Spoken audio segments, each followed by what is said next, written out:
नमस्कार, आप देख रहे हैं न्यूज 18 का डिजिटल प्लेटफॉर्म और मैं हूं आपके साथ जागृति खंतवाल। आज पश्चिम बंगाल की राजनीति में एक ऐतिहासिक दिन है क्योंकि भारतीय जनता पार्टी के वरिष्ठ नेता सुवेंदु अधिकारी आज दोपहर 11 बजे यानी कि अब से कुछ ही देर में पश्चिम बंगाल के मुख्यमंत्री पद की शपथ लेने जा रहे हैं। इस शपथ ग्रहण समारोह को कोलकाता के ऐतिहासिक ब्रिगेड परेड ग्राउंड में आयोजित किया जा रहा है और ये समारोह सिर्फ एक राजनीतिक कार्यक्रम नहीं बल्कि बंगाल की राजनीति में बड़े बदलाव के प्रतीक के तौर पर देखा जा रहा है। आज के इस वीडियो में हम आपको बताएंगे सुवेंदु अधिकारी के नाम पर मुहर कैसे लगी, शपथ समारोह की किस तरह की तैयारियां हैं और कौन कौन से बड़े नेता आज मौजूद रहेंगे और आखिर कैसे बीजेपी ने 34 साल के लंबे इंतजार के बाद बंगाल में सत्ता तक का सफर तय किया।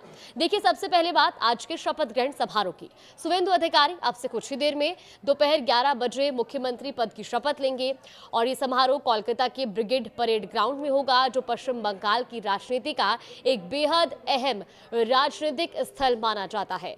इस समारोह में प्रधानमंत्री नरेंद्र मोदी, केंद्रीय गृह मंत्री अमित शाह समेत एनडीए के कई बड़े नेताओं के शामिल होने की जानकारी है और ये सिर्फ एक कार्यक्रम के तौर पर नहीं देखा जा रहा है। ये कोई राज्य स्तरीय कार्यक्रम नहीं रहेगा बल्कि राष्ट्रीय राजनीति के लिहाज से भी बेहद महत्वपूर्ण बताया जा रहा है। अब बात करते हैं कि आखिर सुवेंदु अधिकारी के नाम पर फैसला कैसे हुआ। देखिए, बीते दिन यानी कि शुक्रवार को कोलकाता के कन्वेंशन सेंटर में बीजेपी विधायक दल की बैठक आयोजित की गई और इसी बैठक में सुवेंदु अधिकारी को विधायक दल का नेता चुना गया। बैठक खत्म होने के बाद केंद्रीय गृह मंत्री अमित शाह ने औपचारिक रूप से उनके नाम का ऐलान किया और इसके तुरंत बाद सुवेंदु अधिकारी लोक भवन पहुंचे, जहां उन्होंने राज्यपाल से मुलाकात की और सरकार बनाने का दावा पेश किया। यानी अब सारी संवैधानिक प्रक्रिया पूरी हो चुकी है और आज वो आधिकारिक तौर पर पश्चिम बंगाल के मुख्यमंत्री पद की शपथ लेंगे। अब जरा शपथ ग्रहण समारोह की तैयारियों पर भी नजर डालते हैं। ब्रिगेड परेड ग्राउंड को बड़े स्तर पर सजाया गया है।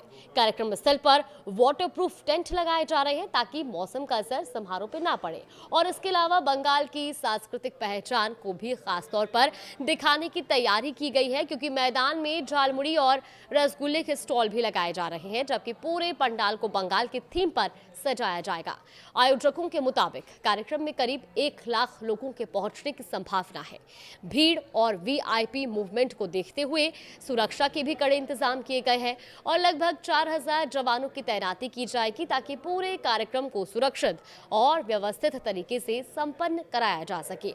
अब सबसे अहम सवाल, क्या ये सिर्फ सत्ता परिवर्तन है या बंगाल की राजनीति में एक बड़े राजनीतिक बदलाव का संकेत?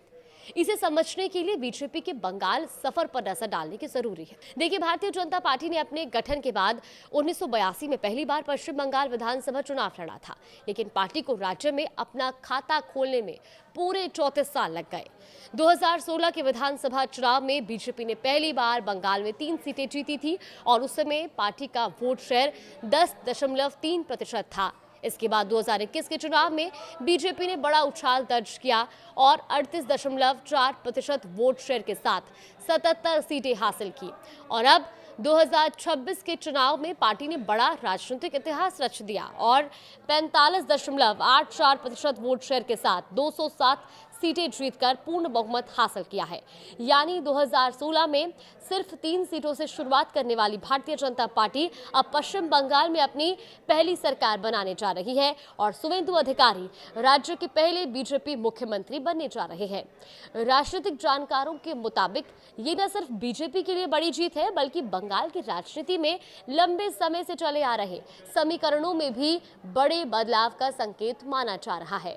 फिलहाल सबकी नजरें आज के शपथ ग्रहण समारोह पर है, जहां से पश्चिम बंगाल की नई सरकार आधिकारिक तौर पर अपना कार्यभार संभालेगी और फिलहाल इस बड़ी खबर पर हमारी भी नजर बनी हुई है। आगे भी हर अपडेट आप तक पहुंचाएंगे।